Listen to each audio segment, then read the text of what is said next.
बिल्कुल, हरियाणा के सिरसा के पास इसे मार गिराया गया है और बड़ी जानकारी इस वक्त आ रही है। फतेह 1 इस मिसाइल को मार गिराया गया है।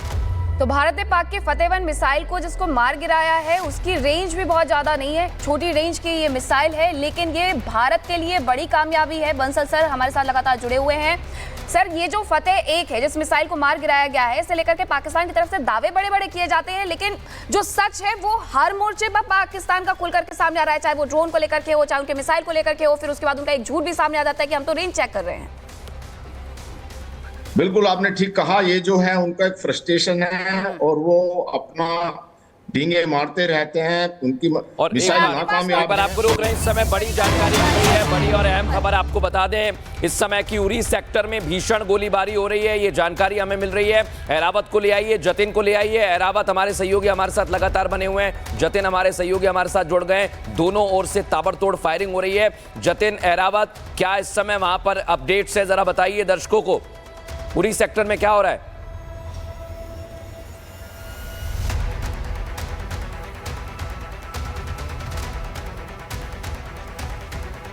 जतिन।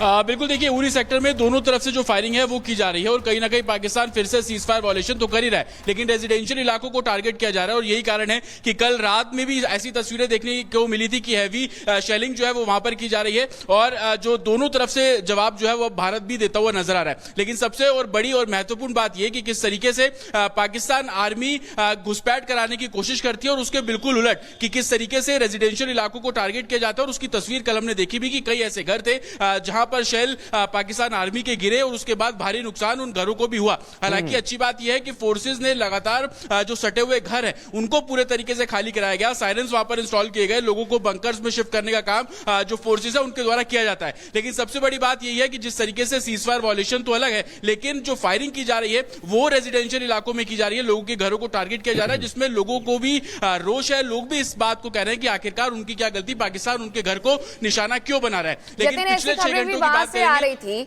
जतिन, ऐसी खबरें भी वहां से आ रही थी कि जो नौशेरा है, कुलगाम है और जो खुद मुख्यमंत्री का जो चुनावी क्षेत्र रहा है बड़गाम, वहां तक ये एलओसी पर फायरिंग की गई है। बिल्कुल, देखिए, जो भी सटे हुए गांव हैं, चाहे वो आप कुपवाड़ा की बात कर लीजिए, नौशहरा की बात कर लीजिए, जम्मू सेक्टर में चले जाएंगे तो सांबा की बात कर लीजिए, नौशहरा की बात कर लीजिए, हर जगह हैवी शेलिंग जो है वो पाकिस्तान द्वारा किया जा रहा है। साफ तौर पर पाकिस्तान जो रेंजर्स हैं वो कवर फायर भी करते हैं और जो हैवी शेल्स हैं, मोटार है, उसका इस्तेमाल किया जा रहा है। और यही कारण है कि तकरीबन 5 से 7 किलोमीटर का जो पूरा रेडियस इन मोटार का होता है और वो इफेक्ट करता है रिहायशी इलाकों में। लेकिन सबसे अच्छी बात यह है कि फोर्सेस पहले ही शाम से इवैक्यूएशन कराना शुरू कर देती है, क्योंकि लगातार इनपुट उन फोर्सेस को भी मिलते हैं कि हैवी शेलिंग जो है वो पाकिस्तान द्वारा शुरू की जा सकती है। और जिस तरीके से कल तस्वीर देखने को मिली थी शाम को 8:30 बजे के आसपास, जब जम्मू एयरपोर्ट को टारगेट किया गया, उसके बाद से ही एलओसी से सटे जितने भी गांव हैं उनको इवैक्यूएट करने का जो काम है वो फोर्सेस द्वारा शुरू किया जाता है। और यही कारण है कि जतिन, आपके पास जो जानकारी आप है, अगर एक बार एरावत और गुरसिमरन का रुख कर ले, हमें बताइए। एरावत हमारे साथ जुड़ गए, अगर जुड़ेंगे तो बताएंगे हम। और इस समय ऋतु भी हमारे साथ आ गई है, ऋतु के पास भी खबरें हैं।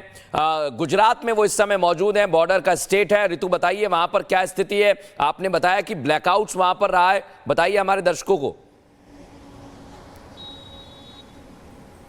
बिल्कुल मृदुल, और कच्छ सबसे सेंसिटिव जोन हो जाता है क्योंकि सीमावर्ती इलाके यहाँ पर आते हैं, जिसमें बनासकांठा भी आता है, भुज भी आता है, जहाँ पहले ड्रोन अटैक्स किए गए थे। जिस दौरान हमने तस्वीर देखी थी, पहले 1 ड्रोन देखा गया, उसके बाद 6 ड्रोन देखे गए और बीती रात यहाँ पर 15 ड्रोन देखे गए लगभग। ये माना जा रहा है कि एयर डिफेंस सिस्टम इतना कारगर है भारत का कि अब इसे लगातार ट्रेस किया जा रहा है। हालांकि प्रशासन की तरफ से जो इंतजाम है पूरे तौर पर कड़े किए गए हैं, जिस वजह से कोई भी ऐसी हिमाकत जो है पाकिस्तान नहीं कर पाएगा। क्योंकि यहां पर देखिए, पाकिस्तान तो कहा ही जाता है कि वो अपनी आदत से बाज नहीं आने वाला है। पाकिस्तान नापाक करतूत करता रहता है। अगर बात करें नालिया हाईवे की, वहां पर भी रेकी करता हुआ उस ड्रोन के जरिए पाकिस्तान नजर आया। हालांकि कंप्लीट ब्लैकआउट पूरे कच्छ जोन में देखने को मिला, चाहे वो भुज हो या सीमावर्ती इलाके हो, जिसमें बनासकांठा आ जाता है, आपका नारायण सरोवर आ जाता है, साथ ही साथ लखपत रीजन। ये तमाम रीजन जो है वो पूरी तरीके से ब्लैकआउट में रहे। ऐसा मानिए कि शहर कहीं ना कहीं रुक गया हो, थम सा गया हो, हर जगह सिर्फ और सिर्फ अंधेरा ही नजर आ रहा है। मैं खुद मौजूद थी, बॉर्डर जोन पर भी मैं मौजूद थी। रात को 12 बजे तक ऐसा लगा कि कुछ चल ही नहीं रहा है, शहर मानो थम सा गया हो, ना गाड़ियों का आवागमन, सभी कुछ प्रतिबंधित कर दिया गया था, यहां तक कि लोगों को घर में एक बड़ी खबर आ रही है, और एक बड़ी खबर आ रही है कि भारत के एयर डिफेंस के सामने पाक लाचार हो गया और पाकिस्तान का हर हमला नाकाम हो गया। पाकिस्तान के ड्रोन को हवा में नष्ट कर दिया गया है, पाकिस्तानी मिसाइलों को तबाह कर दिया गया है। तो एक बड़ी जानकारी इस वक्त आ रही है, भारत के एयर डिफेंस सिस्टम के सामने पाक चित हो गया, पाक के मिसाइल चित हो गए, और ड्रोन की तो बात ही छोड़ दीजिए। बंसल सर हमारे साथ लगातार बने हुए। बंसल सर, अब कुछ देर पहले आपने कहा कि पाक की तरफ से इस वक्त जो है एग्रेशन, फायरिंग की जा रही है, हमले किए जा रहे हैं। ये किस टाइप वाला एग्रेशन है? जो मिसाइलें आ रही हैं ध्वस्त हो जा रही हैं, ड्रोन का हिसाब किताब बराबर हो रहा है, तो फिर ये एग्रेशन किस काम का? देखिए, मुझे लगता है पाकिस्तान दिखाने के लिए सब कुछ कर रहा है, क्योंकि अभी जो उन्होंने फतेह 1 मिसाइल छोड़ी है उसकी रेंज करीब 140-150 किलोमीटर है, और अगर पाकिस्तान से दूरी दिल्ली की लगाया जाए तो कम से कम भी 300-400 किलोमीटर तो होगी।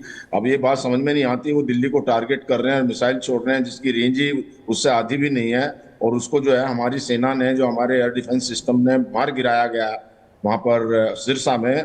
तो यही देखिए, पाकिस्तान का जो है एक वो आत्महत्या की तरफ, अपना जो सेल्फ डिस्ट्रक्शन की तरफ बढ़ रहा है, जानते हुए कि उसके पास ना कोई ऑफेंसिव वेपन ऐसे हैं जो भारत पर वार कर सकें, और ना ही उनके पास कोई एयर डिफेंस बची है। जो HQ-9 एयर डिफेंस थी चाइना की बनी हुई, वो उसको ध्वस्त कर दिया हमारे अटैक ने। और हमारे पास बहुत बड़ी एक जो S-400 जो एयर डिफेंस सिस्टम है उसकी कैपेबिलिटी बहुत ज़्यादा है, वो बैलिस्टिक और क्रूज दोनों मिसाइल को इंटरसेप्ट करके उनको मार गिराने की क्षमता रखती है। एक बार में 72 सर, आपके पास लौटेंगे कि इसी बीच एक और जानकारी आ रही है, वो दर्शकों को बता देते हैं। जहां जालंधर में ड्रोन हमले की साजिश को नाकाम किया गया है, डिफेंस सिस्टम ने तबाह कर दिया है।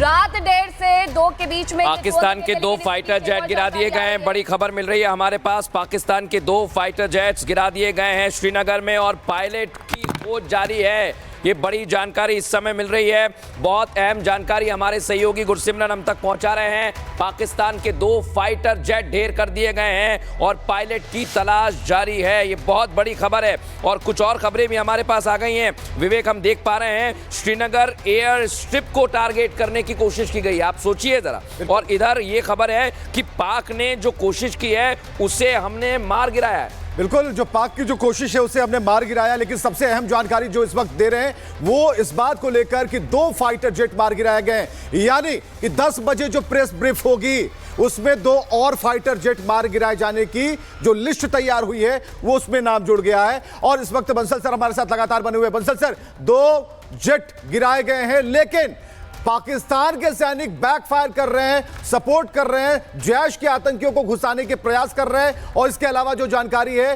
कि 2 फाइटर जेट और पायलटों की तलाश जारी